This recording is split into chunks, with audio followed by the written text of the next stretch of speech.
Hello everyone, welcome to the Manula classes in the session of daily news analysis. Today is 15th of April 2024. You are watching with Naresh Sharma. So guys, first of all we are going to discuss the previous day session and to revise the previous session with the help of MCQs. So first question is, what is correct about inflation?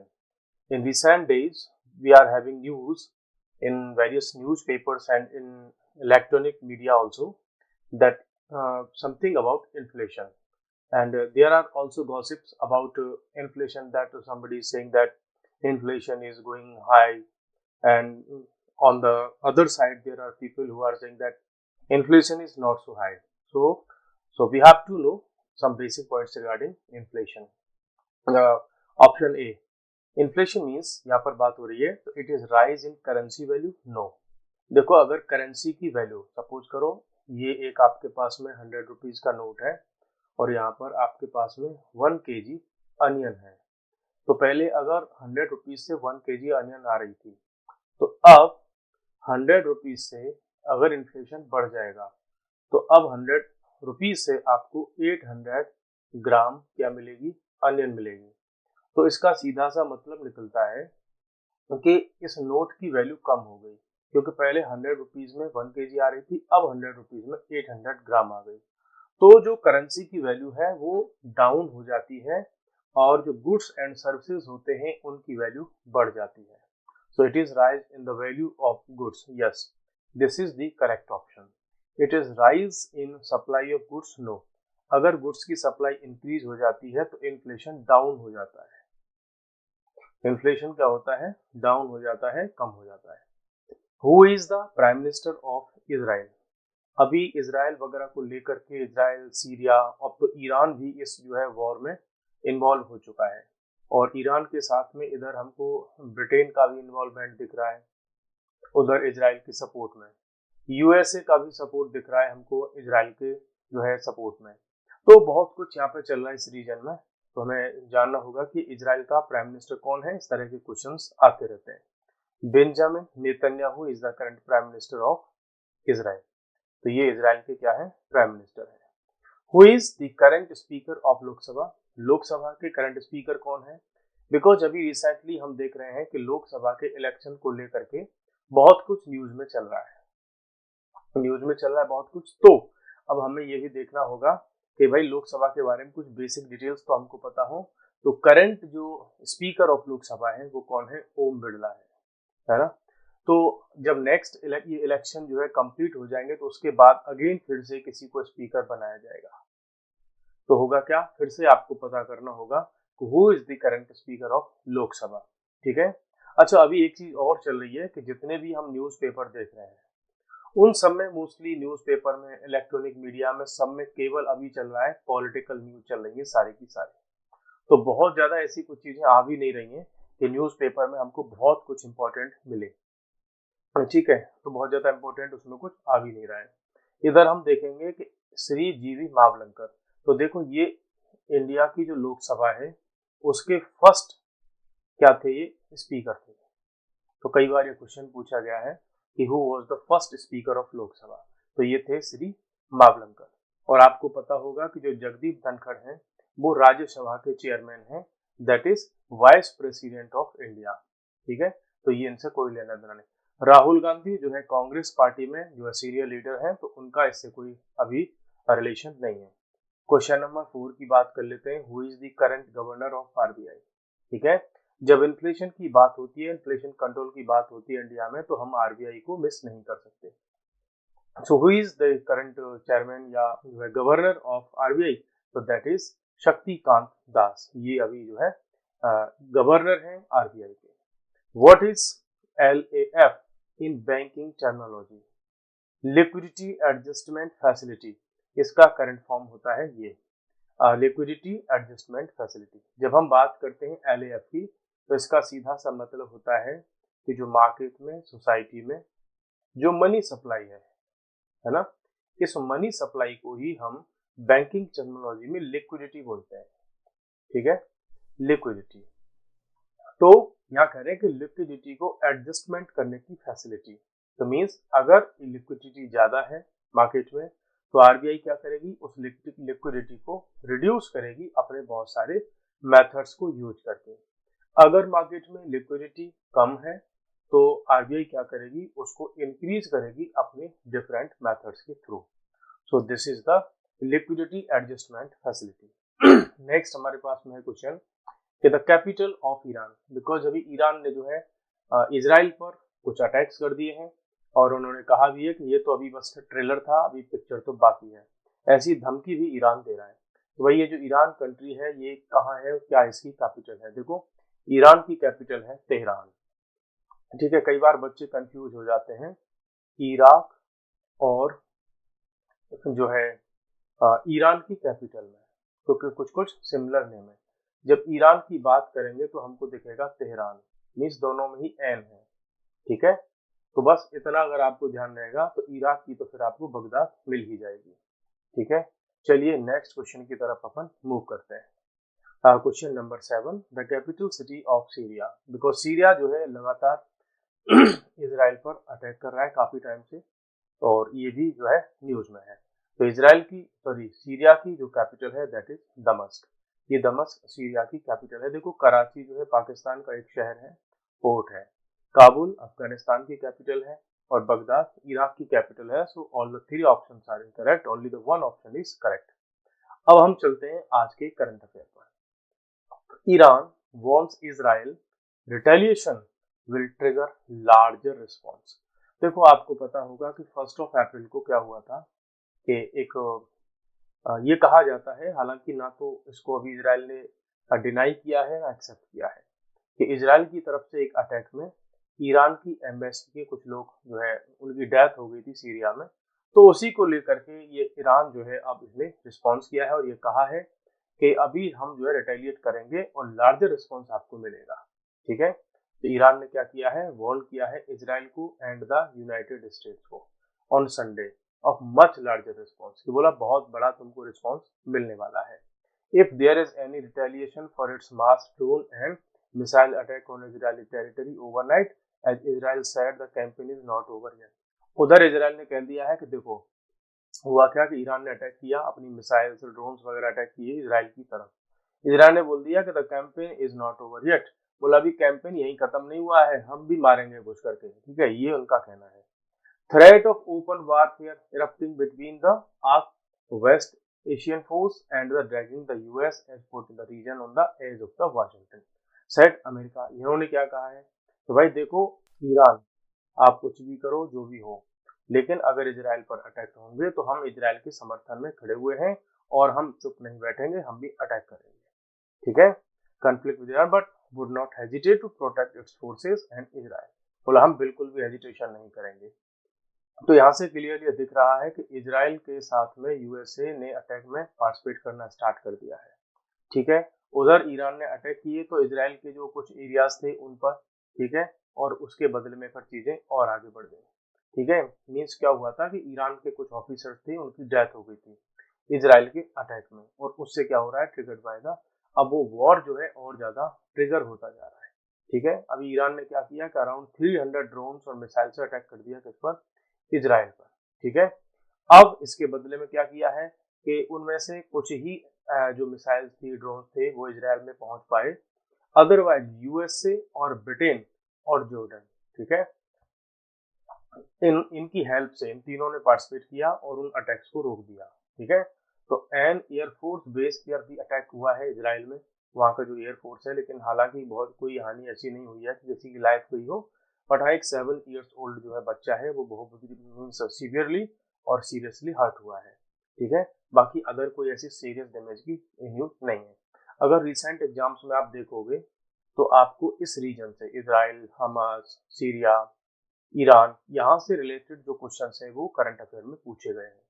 तो अभी फिर से यहाँ पर ये युद्ध वाली situation, war की सिचुएशन चल रही है, तो you can not miss such kind of information which can be important for your examination. Centre orders probe into foreigners receiving organs as the number of transplant surgeries।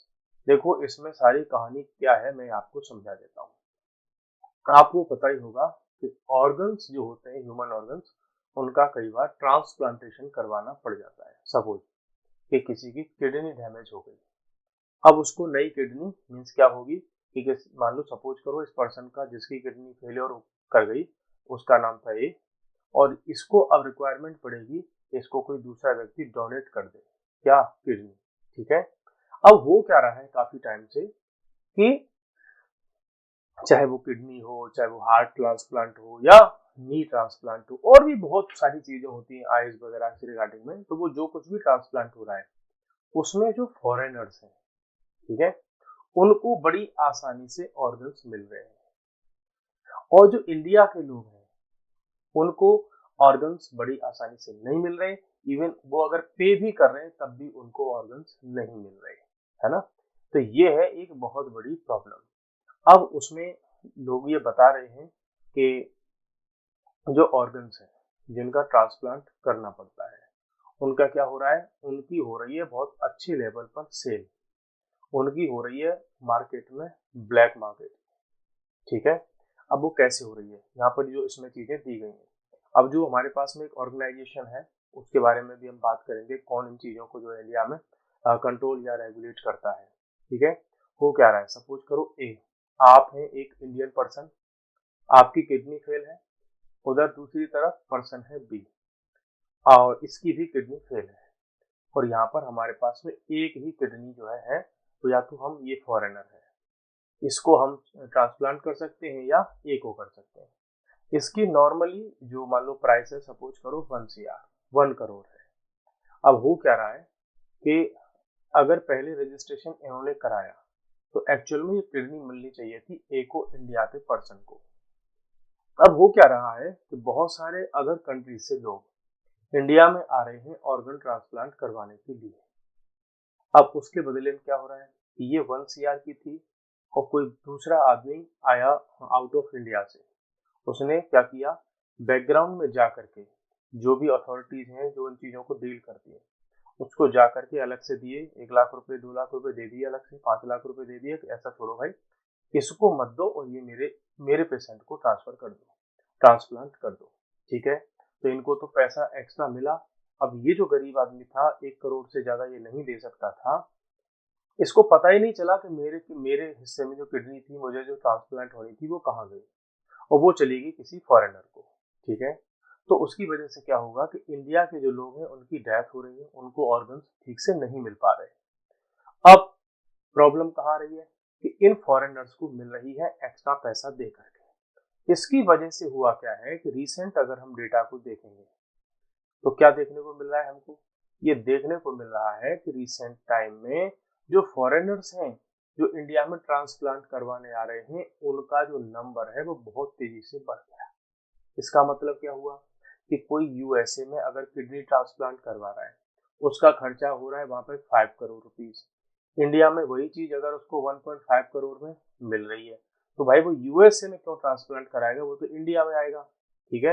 अब India में क्या हो जाएगा कि भाई किडनी उसी की ट्रांसप्लांट होगी जो ज्यादा पैसा देगा, तो बाकी गरीब आदमी तो मर जाएगा और मर भी रहा है। तो इन चीजों को देखते हुए हमारे यहाँ रिपोर्ट आती रहती है इन सारी चीजों पर, data in the registry of the national, मैं इसको थोड़ा एक बार डिलीट कर देता हूँ यहाँ से, national organ and tissue transplant organisation. ये एक ऑर्गेनाइजेशन है जो ऐसे सारे इश्यूज को देखती है। इसने कहा है कि substantial increase in foreign nationals getting organs through private hospitals, और इनको प्राइवेट हॉस्पिटल्स में बहुत ज्यादा बड़ी आसानी से ऑर्गन्स की ट्रांसप्लांटेशन इनको इजीली हो रहे हैं, ठीक है। अब इसमें जो हमारे director general of health services हैं उन्होंने अदर मिनिस्ट्रीज को लिखा है ना, गवर्नमेंट्स को लिखा है, स्टेट गवर्नमेंट को लिखा है, उनके जो मिनिस्ट्रीज हैं, उनके डिपार्टमेंट्स हैं, उनके हेड्स हैं, उनको लेटर्स लिखे, उनको भेजा है कि भाई इस तरीके की जो चीजें अगर आपके स्टेट्स में हो रही हैं आप स्ट्रिक्ट एक्शन लीजिए। इसके लिए हमारे पास में ऑलरेडी एक एक्ट पहले से है जो इन सारे के सारे चीजों को, ऐसे जो इश्यूज हैं उनको डील करता है। तो वो क्या है हमारे पास में, वो है हमारा transplantation of human organs and tissues act 1994। अब इसके अंदर क्या हो रहा है, इनकी इन्वेस्टिगेशन हो रही है कि भाई कौन कहाँ से ऐसे हो रहा है, कैसे इन जो ऑर्गन्स हैं उनकी कैसे इलीगल सेल हो रही है, तो कई बार तो आपने देखा होगा कि ऐसा भी हो रहा है कि सर में दर्द हुआ किसी के, वो हॉस्पिटलाइज हुआ और उसके बदले में क्या हुआ, जब हॉस्पिटल से डिस्चार्ज हुआ तो बाद में पता चला कि उसकी तो एक किडनी ही गायब थी। तो इस तरीके से लोगों के जो है ऑर्गन्स को भी जानबूझ करके डेलिबरेटली उनके ऑर्गन्स निकाल लिए जाते हैं और बड़े लंबे समय बाद उनको किसी को पता चलता है। जब कोई, जैसे मैं आपको एक केस बताऊं, काफी समय पहले की बात है, उसके साथ क्या हुआ था कि उसके पेट में दर्द हुआ था, ठीक है, और ये मीन्स और भी कहीं और भी कोई उसको प्रॉब्लम थी। अब उसको हॉस्पिटलाइज किया गया था। अब जब हॉस्पिटलाइज उसको किया गया तो बाद में जब डिस्चार्ज हुआ, ठीक है, तो पता चला कि अगेन उसकी कुछ किडनी की कुछ प्रॉब्लम जैसा हमको दिखा रहा है। हालांकि पहले उसकी किडनी की प्रॉब्लम नहीं थी, लेकिन 5-6 महीने बाद उसको किडनी में कुछ प्रॉब्लम दिखी, ठीक है। उसने अल्ट्रासाउंड कराया तो डॉक्टर ने बताया कि आपके तो एक ही किडनी है, जबकि होती कितनी है, 2 किडनी होती है। अब उसने कहा कि नहीं साहब, मेरे तो 2 किडनी थी पहले से, ठीक है। तब इसको पता चला कि मैं तो जिस हॉस्पिटल में गया था वहां मेरे दर्द तो पेट में नॉर्मल था, लेकिन वहां तो मेरी किडनी ही निकाल दी। ऐसे इश्यूज इंडिया में बहुत ज्यादा बढ़ गए थे, तो इसको लेकर के एक इंक्वायरी कमेटी वगैरह बनाई गई है और इन सारे के सारे मैटर्स में एक मीन्स लार्ज स्केल इंक्वायरी को कंडक्ट किया जा रहा है। फिर हमारे पास में है एक नई प्रॉब्लम, नाम उसका है डॉक्सिंग। क्या है डॉक्सिंग? देखो, डॉक्सिंग क्या है कि जो प्राइवेट इंफॉर्मेशन होती है किसी भी पर्सन की, उसको सोशल मीडिया पर, इलेक्ट्रॉनिक मीडिया पर या जहां कहीं भी उसको शेयर कर दिया जाता है किसी थर्ड पर्सन के द्वारा, और वो भी without the consent of the owner of that information.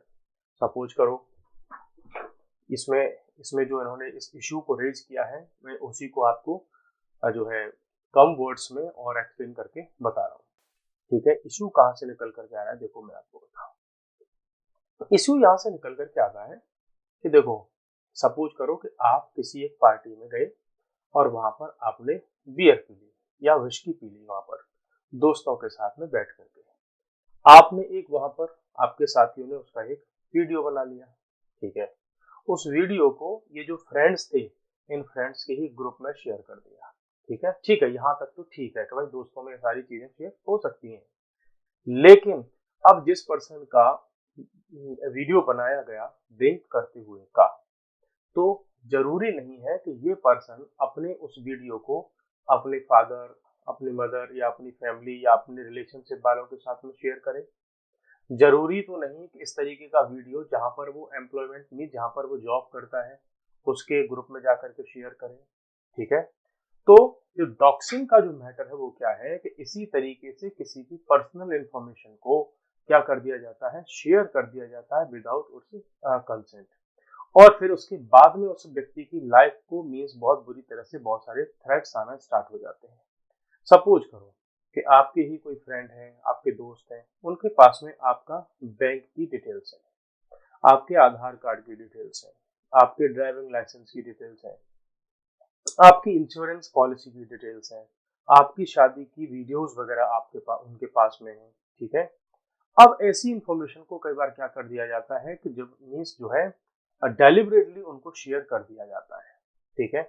अब होता क्या है कि ऐसी कई कई बार ये जो पर्सन होते हैं वो विक्टिम बन जाते हैं कि उनकी जो निजी लाइफ थी, पर्सनल लाइफ थी, उसको सोशल मीडिया पर ला करके उसको पब्लिक लाइफ में बना दिया उन्होंने, ठीक है।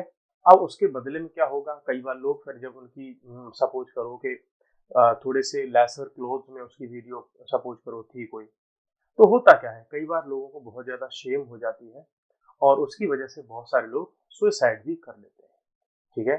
तो इस डॉक्सिंग की वजह से बहुत सारे प्रॉब्लम्स अब हमें सोसाइटी में देखने को मिल रही है, ठीक है।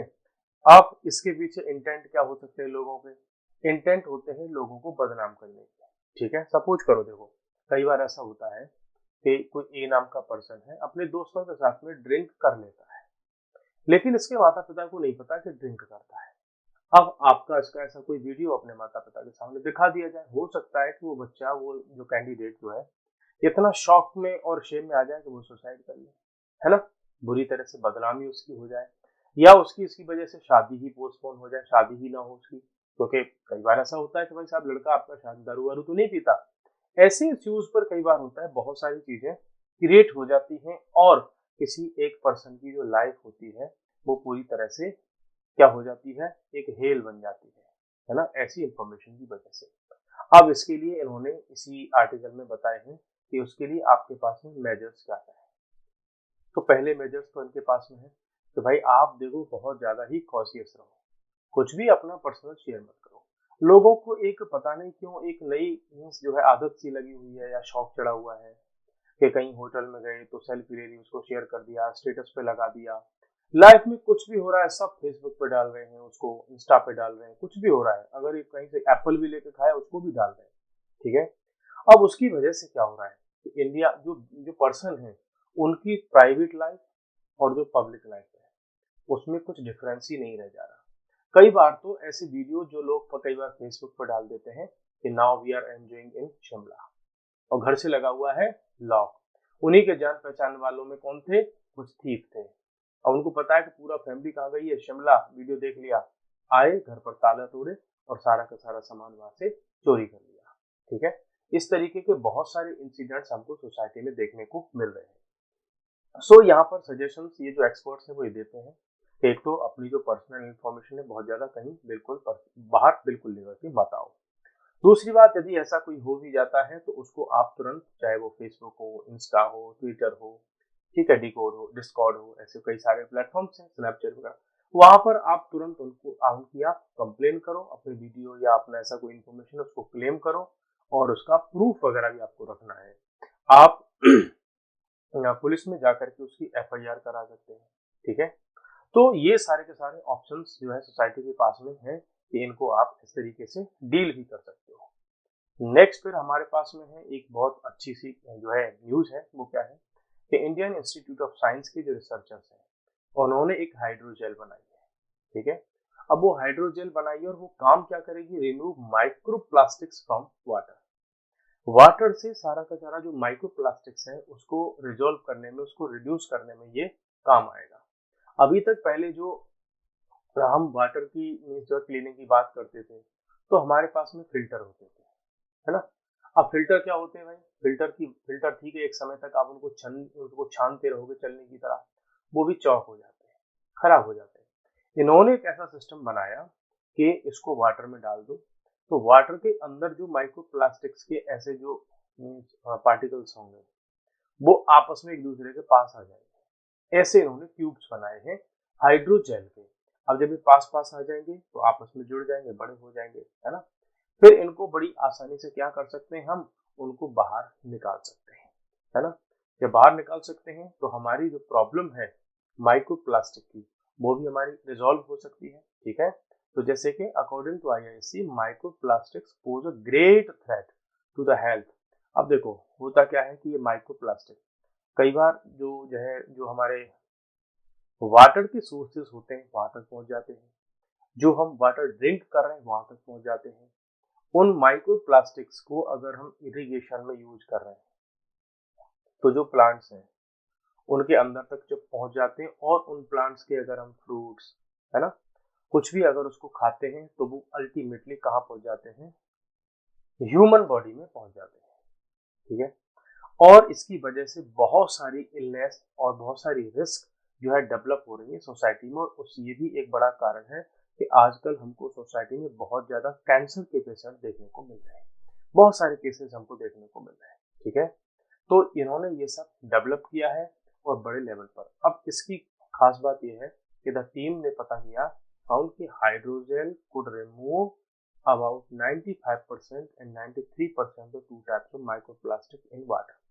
मीन्स जो दो तरह के कुछ कुछ माइक्रोप्लास्टिक्स हैं उनको 95 और 93% तक उनको क्या कर सकती है, ये रिमूव कर सकती है। तो इससे ये क्लियर हो रहा है कि इसकी जो एक्यूरेसी है इस हाइड्रोजेल की वो बहुत ज्यादा है, और अगर ये पूरी तरह से इसी तरीके से सफल हुआ तो इसको बहुत बड़ा हम एक रिवॉल्यूशनरी स्टेप मान सकते हैं, रिवॉल्यूशनरी टेक्नोलॉजी हम इसको मान सकते हैं कि सोसाइटी में, कि ह्यूमन लाइफ में, इस एनवायरनमेंट में जो वाटर है वही वाटर जब एनिमल्स अगर उसको पीते हैं और उसी मीन्स सपोज करो उस वाटर को किसी भैंस ने या किसी काऊ ने उस वाटर को पिया, अब आपने उसका मिल्क खाया, मिल्क को कंज्यूम किया, तो वो माइक्रोप्लास्टिक आपके मिल्क में भी आ गए।